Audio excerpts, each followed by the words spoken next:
আপোনালোকে সকলে জানে বৰ্তমান এখন নিৰ্বাচন আয়োগ বিজেপি চৰকাৰৰ কথামতে উঠা বহা কৰে। নিৰ্বাচন আয়োগ নিৰপেক্ষ হ'ব লাগে। নিৰ্বাচন আয়োগে সংবিধানৰ মতে নিৰ্বাচনসমূহ পৰিচালনা কৰিব লাগে।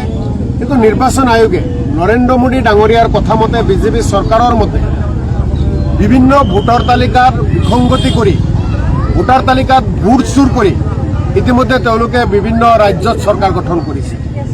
আমাৰ দলৰ নেতা লোকসভাৰ বিৰোধী দলৰ দলপতি ৰাহুল গান্ধী ডাঙৰীয়াই ইতিমধ্যে তথ্য প্ৰমাণ সহকাৰে নিৰ্বাচন আয়োগৰ সন্মুখত বুজাই দিছে যে কেনেকৈ নিৰ্বাচন আয়োগে ভোট চুৰি কৰিছে। আজিৰ তাৰিখ পৰ্যন্ত ৰাহুল গান্ধী ডাঙৰীয়াৰ প্ৰশ্নৰ উত্তৰ নিৰ্বাচন আয়োগৰ হাতত নাই। চালে বেৰে কোব উত্তৰসমূহ দিছে, ইতিমধ্যে দেশবাসীয়ে বুজি পাইছে। নৰেন্দ্ৰ মোদী আৰু বিজেপি চৰকাৰৰ ফালৰ পৰাও তেনেকুৱা কোনো স্পষ্ট প্ৰতিক্ৰিয়া নাই। ৰাজনৈতিক প্ৰতিক্ৰিয়া দিয়াবোৰ আৰম্ভ কৰিছে। এইখন দেশ গণতন্ত্ৰ দেশ। এইখন দেশত ৰাইজেই ৰজা। ৰাইজে নিজৰ ভোটাধিকাৰ সাব্যস্ত কৰি প্ৰতিনিধি নিৰ্বাচিত কৰে।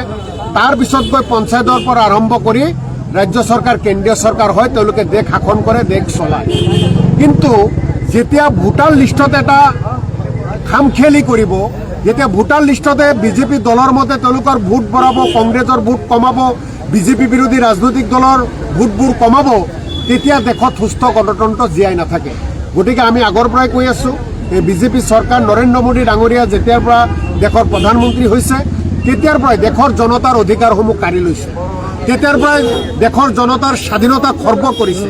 আজি নিৰ্বাচন আয়োগক ব্যৱহাৰ কৰি ভোট চুৰি কৰিছে। গতিকে আমাৰ এটাই শ্লোগান, ভোট চোৰ গাদিয়াৰক। ভোট চোৰ গাদিয়াৰক এই শ্লোগানেৰে সমগ্ৰ অসমৰ লগতে বৰপেটা জিলা কংগ্ৰেছ কমিটিৰ উদ্যোগতো আমি কেণ্ডেল মাৰ্চ কৰি আছোঁ।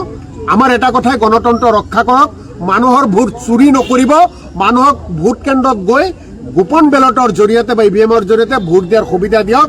আগতীয়াকৈ ভোটবোৰ আপোনালোকে লৈ নল'ব। নিৰ্বাচন আয়োগ আজি অন্ধ হৈ গৈছে, আজি মৌনতা লৈছে। কাৰ নিৰ্দেশত, কাক ভয় কৰে? কিয় নিৰ্বাচন আয়োগে তেওঁলোকৰ মুখ খোলা নাই? কিয় ৰাহুল গান্ধী ডাঙৰীয়াৰ গোটেই প্ৰশ্নৰ উত্তৰ তেওঁলোকে দিয়া নাই? কিয় আমাৰ অধিকাৰ খৰ্ব কৰিব?